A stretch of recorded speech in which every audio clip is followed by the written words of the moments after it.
How about that worship? Big thanks to this team who just breaks open their gift and pours it out for us. And we're so grateful. A lot of hard work goes into this, and I'm not musically inclined, so I don't know what all that means, except that it's amazing. And we're very blessed to have the folks who do that. Really just big thanks to all of our volunteers, and if you've got kids in the back, when you go get them after this, big hugs all the way around for them. And you know, because we had to cancel last night with the weather, and it kind of shifted some things into tonight, you know, they're picking up a load there. So even if you don't have kids, go hug them. It'd be awesome. You know, just tell them you love them. It's great. Want to say special thanks to Flint Bobbles of Venditories for the food. Flint, I don't think is here tonight, but go to Venditories and eat there and find Flint and shake his hand and tell him how much you love him. He's been very gracious to help us with this every year, and the food is always great. So we appreciate him very, very much. Big thanks to all of you, though, for being here tonight. And some of you may have shifted from last night to be here and change your plans or whatever. I appreciate that very much. And this is something that we've been doing now for about 13 years as a church. Just feeling like we need to get together. You know, like when you have a family reunion, you just feel like y'all need to get together and kind of catch up. This is like a family reunion. This is a time for all of us. And now that we have 3 sites, where we can all be together so that we can be fellowshipping and eating together and getting to know one another again and just worshiping the Lord and thanking Him for who He is and what He means to this church. And so it's just awesome. Thank you. All right, so here's what I want to do. I'm going to take just a minute. We're going to just sort of look back at this last year and talk about what God has done, and then we'll kind of shift gears and go and look at what God is calling us to. So if you have the infographic, it's right there on your table. It's this black sheet right here, looks like kind of like a chalkboard. Big thanks to Ashley Coxwell, who put together lots of things for tonight. Y'all give her a big hand. Ashley does so much around here. Ashley, are you in here anywhere? Are you in here somewhere? Way back there? Right there. So thank you, Ashley. We appreciate what you do. Okay, so if you look at this, look on the page, it has Cornerstone Church right there, and I'm just going to work from top to bottom, and I'm not going to cover all these numbers because there's a lot to look at here. And by the way, just, you know, the way I look at this is, this is not celebrating numbers. We're celebrating the people behind these numbers, and every number represents a person in a way God has worked in their life. And so that's why we put this here, is just to give us all an idea of where we've been over this last year. So let me just kind of highlight a few things in the middle of the top there. We have about 886 members. We took in 102 new members this year. People who said, I want to make a commitment to partnering with this church to reach people with the love and grace of Jesus Christ. And so that's awesome, just expanding, you know, what we're doing here to be able to reach more people. And then right to the right of that, we celebrated 69 baptisms. And I guess we can change that to 70, 71, 72. Well, actually, that was last year. But anyway, we'll start with these 3, right? How awesome was that to baptize these folks tonight, though, man? That's something we celebrate here. Like, we love growing for sure, but we love watching people take that step across that line and say, I believe in Jesus Christ, and I want to make that public. So also then we had 240 kids each Sunday morning across all sites. We had 80 youth, 85 college students. You can go down the list and look at all the different numbers there. All of this next generation impacted. Bottom left there, 400 people, around 400 people were involved in 29 small groups. That's big for us. Small groups, that step out of the large Sunday morning into the life of community and relationship and getting to know people and growing your faith. So we celebrate that. That's important. That next box right there is all about foster care, and we took a really good step this year with foster care, and I'm really supporting the Big House, and we have families who are fostering, and we look forward to seeing how God will open up that ministry among us. All right, flip it over there on the back. Top left, 237 volunteers. That's another big thing for us, is serving. And we just have more and more people dropping in to serve, and it's such a huge help with what we're trying to do. To the right of that, 50 people served on one of 8 trips to Uganda. I love that. It is not, and if you've gone to Uganda, you know what I'm about to say. It is not easy to go to Uganda. And that's a lot of people who said, man, I'm going to do whatever it takes to get over there and be a part of the mission and what's happening there. And you can kind of read down underneath there, 10 people got rain catches installed, 200 people received glasses, 300 people received mosquito nets, 330 children are being sponsored. I mean, that is a lot to celebrate with what God is doing there and the vision that we've had for that place. So good job to y'all. Right underneath that, 22.5 tons of food were delivered to the food bank between Food Stock 2012 and 2013. That is massive. That's like the move right here in our own community. And so that was amazing. Thanks to y'all again. Bottom left box over there, I want to look at that middle number, 1.5 million total contributions that were brought in toward the operating budget over 2013. And just want to say really massive thank you for the way that you gave this year. And, you know, it was kind of tough, honestly, toward the middle of the year financially. And you know, I sent out that letter with the statements, and I think you may remember that. But we ended well, and y'all are amazing. We're still got a little work to do with the budget, and this year we're going to be doing some more work with that. But I just want to say thank you. Stay the course with that. God is using you in amazing ways. The last box right next to that, the exponential movement.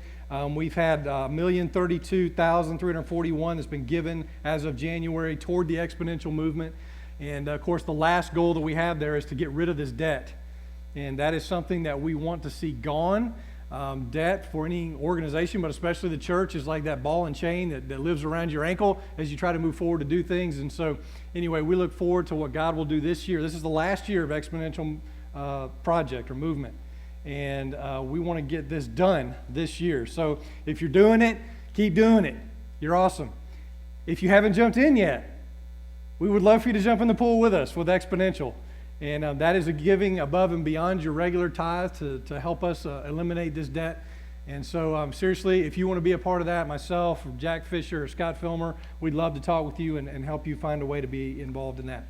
You can take this infographic with you tonight and just thank God for all that He is doing and all that He has done over this last year. And it's really amazing. So let me do this. Let me pray. Let's just thank God for what He's done, okay? God, as we've looked at the numbers on this page, we realize it's more than just numbers and that You have done an amazing work in and through this church. And through people who said, I want to be involved. I want to see God work through me. And so, Lord, thank You. Thank You for all these gathered here, for everybody who's a part of what we're trying to do here at Cornerstone. I'm so grateful for the way that people serve and give and make sacrifices and make big leaps in their faith and get here early on Sunday morning and stay late after meetings or, whatever it takes to get this done. They do it. And I'm grateful for it. Thank You for just allowing us to be a family on mission. And God, we celebrate You and how You are doing that through us. In Jesus' name, amen. Okay, well, as I jump into this next thing, as we turn our faces forward to what God is going to do, I want to just begin by sharing with you a part of a speech that was delivered 50 years ago. And I think this will be very familiar to probably all of us. It started like this. I have a dream that one day this nation will rise up and live out the true meaning of its creed. We hold these truths to be self-evident, that all men are created equal. I have a dream that one day on the red hills of Georgia, the sons of former slaves and the sons of former slave owners will be able to sit down together at the table of brotherhood. I have a dream that one day even the state of Mississippi, Pat Bethea, will be transformed into an oasis of freedom and justice. I have a dream that my 4 little children will one day live in a nation where they will not be judged by the color of their skin, but by the content of their character. I have a dream today. I have a dream that one day down in Alabama, little black boys and black girls will be able to join hands with white boys and white girls as sisters and brothers. I have a dream today. I have a dream that one day every valley shall be exalted and every hill and mountain shall be made low. The rough places will be made plain and the crooked places will be made straight. And the glory of the Lord shall be revealed, and all flesh shall see it together. Any idea who spoke those words? If I were to put those 4 words together at the beginning of a sentence, I have a dream, there aren't too many people who wouldn't say Martin Luther King Jr., August 28, 1963, Lincoln Memorial, Washington, D.C. And you know why we would be able to say that? Is because the words that he spoke still ring true today. They're still ringing on well beyond him. And that speech it only took 17 minutes. And yet the message has never faded since. It's only gotten stronger. And you know, it's interesting because I learned this just the other day that as he was delivering his talk, the one that he'd prepared, he didn't really plan on the I Have a Dream. It's just that he was going along, and at some point, Mahalia Jackson, the singer, yelled out, "Tell him about the dream." And then he started speaking from his heart. And that's when we got the I Have a Dream. And you know, King in that moment was painting a picture for everyone of what we might call a new normal, of a preferred future, of one both specific and general as he talked about his kids, and then he talked about that passage in Isaiah in general of what it looks like when the paths are made straight. It was a picture of harmony and equality, of peace and mutual respect, of a world very different than the current one. And really, in many ways, what he was offering was the fulfillment of the prayer of Jesus when he taught his disciples and all of us and said, "Father, your kingdom come, your will be done on earth as it is in heaven." Now, I say all of this just to remind us of what a dream is. You know, a dream is something that calls us forward, that propels us and compels us to do something. It's a picture of the future. It represents a new reality that is different and oftentimes better than the current one. And I guess I feel like in many ways this last year of dreaming and you writing that down and making that real and offering that up has been really a process of hearing from God with a very similar result, where it seems like we all want on earth as it is in heaven. Up there, down here. And we want it to happen through the people of God at Cornerstone. That's what I really felt happened through these dreams in so many ways. Now, real quick, let me just remind us all of kind of how that went over this past year, the actual process that we went through. So if you can throw that slide up there, that'd be good. Right over here, starting from left to right. This time last year, we were talking about this whole idea of dreaming and what this would mean and how we would look forward. In February, we had the town hall meetings, began 40 days of prayer, continued those 40 days of prayer through March. In April and July, we began to collect all the dreams. August to September, we sorted those dreams, kind of started getting them down into buckets. In October, November, continued that process. And now here we are in January, finding out what is God saying to us. And really that was the process, wasn't it? Is to really hear from God. God, what are you saying to us about where we are going and what we are to be about and what we need to do? And so we came to this point of really kind of laying it all out in front of us and saying, all right, what does this mean for us? And it was interesting what we came to out of everything that you said, what we heard God say to us and what that picture is to look like. And it really came down to one very big and important idea and pathway for us. Now, before I go any further with that, we have actually put together a video to just kind of relay the dreams, this idea that we came to, and then some very important information about how the pathway is going to play out for us. So let's go ahead and run that video real quick. This past year, we asked members and attenders to dream about what God wanted to do through Cornerstone Church in the coming years. We wanted to hear what the Lord was pressing on the hearts of His people. For several months, across all 3 sites, we went through a dreaming process of writing down those dreams. From the youngest to the oldest, we shared our dreams for Cornerstone Church.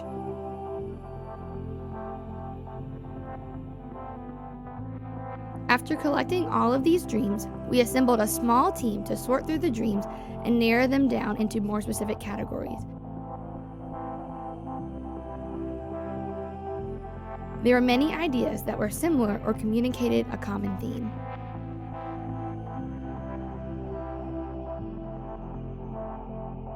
Some of these ideas were tangible things, and others were more abstract.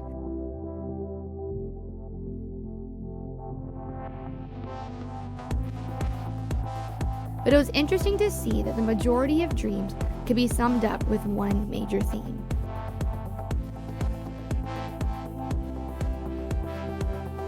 After much prayer and many conversations, it became evident that God was speaking a common message through the people.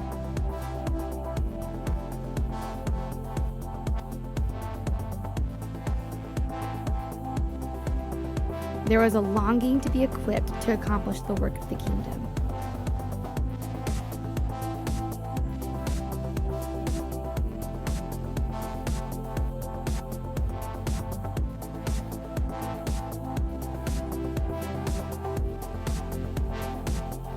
In 2011, George Barna conducted a research project to assess where people really see themselves on the spectrum of their faith journey. Over 15,000 people in North America were surveyed and asked about their faith and their relationship to Christ in the church. The results identified people as being in one of 10 categories. 1% of people consider themselves to be completely unaware of sin. 16% of people consider themselves to be completely indifferent to sin. 39% are worried about sin. 9% feel like they are forgiven from sin. 24% of people are forgiven and active in the church. 6% experience what Barna calls holy discontent. 3% consider themselves broken by God. 1% are experiencing surrender and submission. 0.5% of people feel like they have a profound love for God.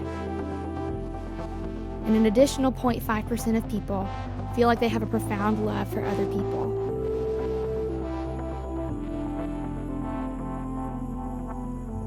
We really see a dividing line between the first half and second half of this list.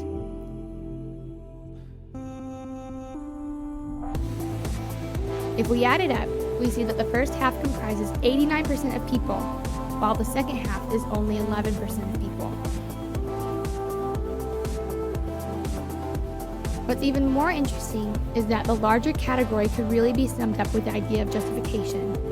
That is, recognizing we have a problem and being made right with God. The smaller category revolves more around the idea of sanctification. That is, growing as one of Christ's disciples. As a church, we are sensing a need and a desire to equip the body so that we can take a step towards raising this 11%.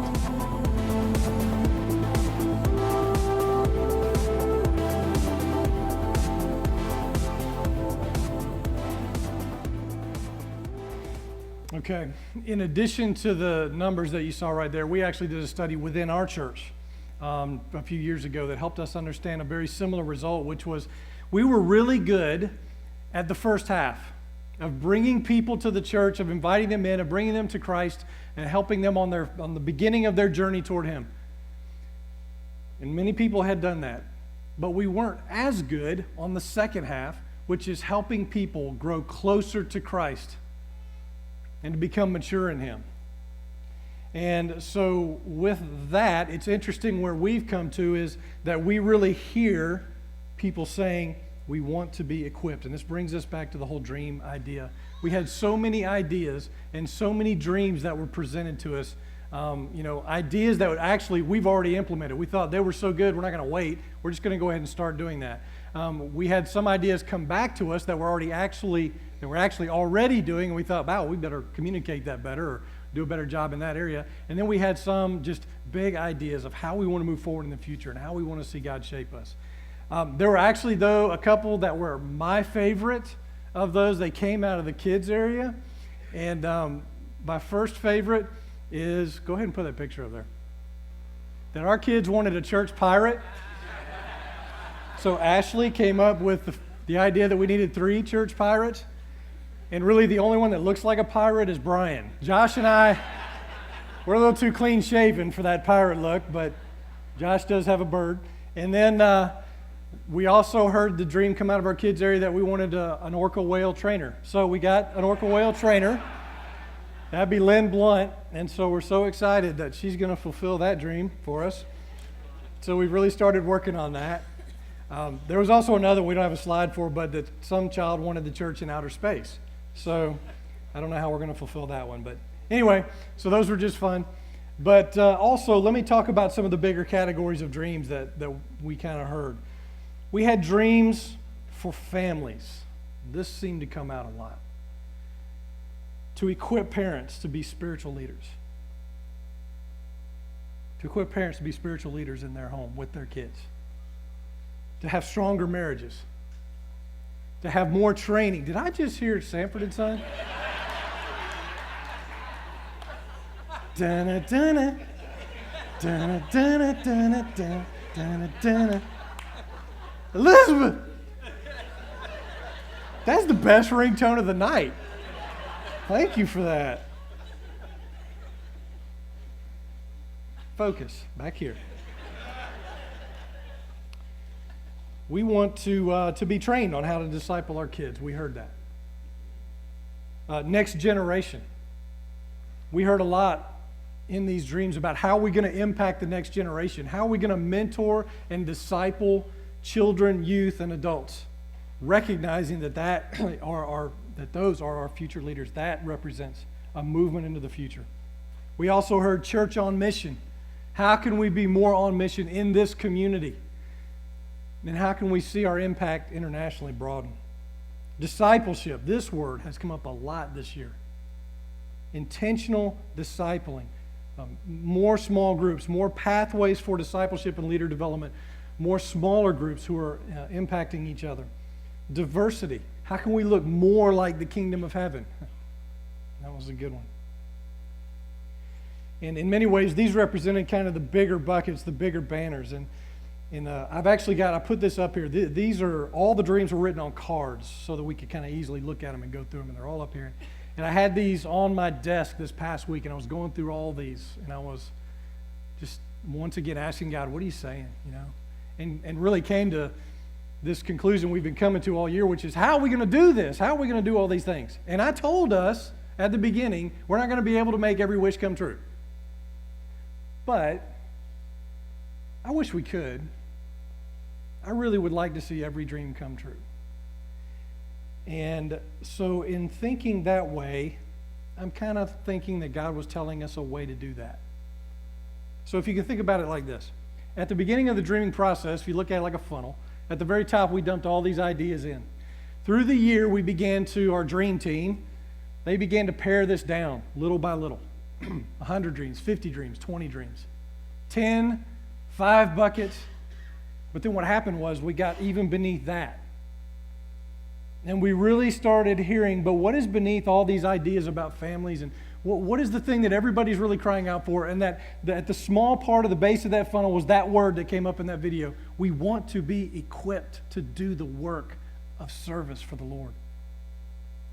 And if we are equipped, there are so many things that we can do. And so how we saw this was now invert the funnel at that small place. By being equipped and discipled and prepared to go, now all of a sudden 5 dreams are released, and 10 dreams, and 20 dreams, and 50 dreams, and 100, and maybe more than we could ever imagine in 6 years are happening, because now the dream has been released in you.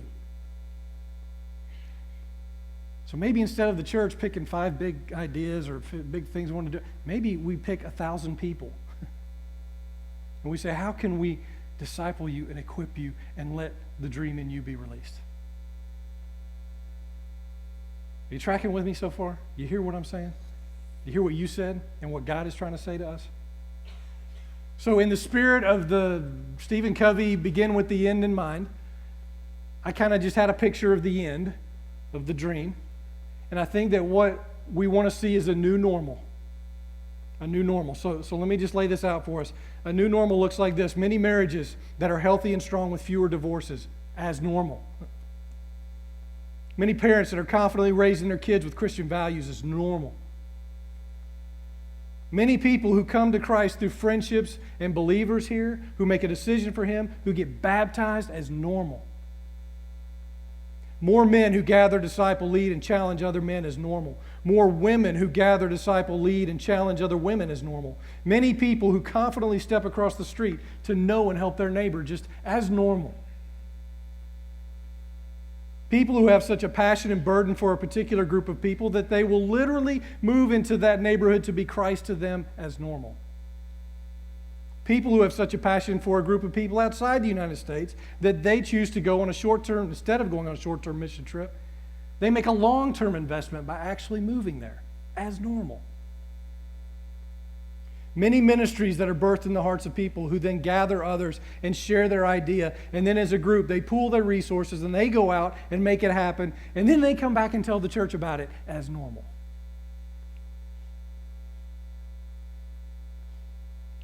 Many people meeting in these small groups for a year who learn what it means to model the characters and competencies of Jesus in such a way that it transformed their life. And then the members of that group go out and they gather other people and they take them through the same process.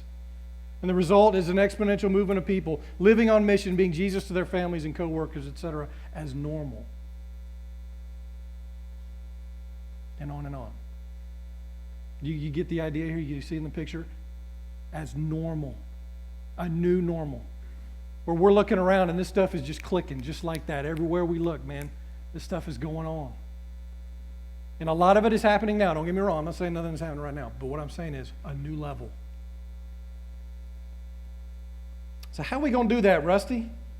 I'm glad you asked. That's good. I think it begins by making the right investment in people first. I think it means looking at that 11% and going, I'm not satisfied with that. You know, Jesus said, go and make disciples. If you are a disciple, you go make a disciple. You go pass this thing along. This is the only strategy Jesus had, was that you and I make another disciple. That's how this thing grows and changes the world. And you say, yeah, I get that, but I need some help. I'm like, I got you. We heard, equip. So that's where Paul said that the leaders of the church should help equip people. Here's what he said: to equip his people for works of service so that the body of Christ may be built up until we all reach unity in the faith and in the knowledge of the Son of God and become mature, attaining to the whole measure of the fullness of Christ. That's what we want to see. We want to see the whole body in unity, coming to the full measure of Jesus Christ. And you know what? If 1,000 people get fired up about Jesus and own their gifts and start doing stuff, imagine what this community will look like. Very different.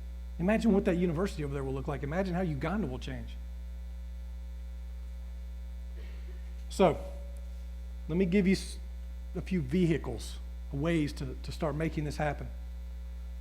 One of the ideas that came out was the equip sessions. Now, some of you came to the equip sessions that we've already had. This was an idea that we said we can't wait to start that. So we did that for parenting, to equip parents to be able to pass on their faith to their kids. Well, we'd like to see some more of these equip sessions happen for marriage, for finances, for reading and understanding your Bible. You know, genuinely equipping people in these ways that are important to just living Christ out in every part of our life. As I said, we heard discipleship and mentoring. So what does it look like if a leader takes 4 to 6 people around them and intentionally disciples them for a year, and then sends each of them out to gather others around them and disciple them? And this movement just happens like that, pouring their life into these 6 people, 4 to 6 people, and then watching them grow in their faith and use these skills to disciple others. I've got a slide about this. I ran the numbers. Here's what this could look like. Year 1, 4 leaders, which, by the way, this is already happening. 4 leaders times, let's just say an average of 6 people per group, being poured into the life of Christ, being modeled by the leader with these people. By the end of the year, now we have 24 people who have a profound love for Christ and who want to pass this along to somebody else. Now they go out and gather 6 people. Now we got 144 at the end of year 2. Year 3, 144 times 6. Now we've made an exponential jump, 864 people. Year 4, 864 by 6, 5,184. Now we're outside the church. Now we're in the community making this happen. And then you see the end result. I'm going to run through all the numbers. And you're like, 186,000, that's like 3 counties put together. Rusty, you sure about that? I don't know. I'm not sure about 186,000. I can't make that happen, but I'm real sure of God.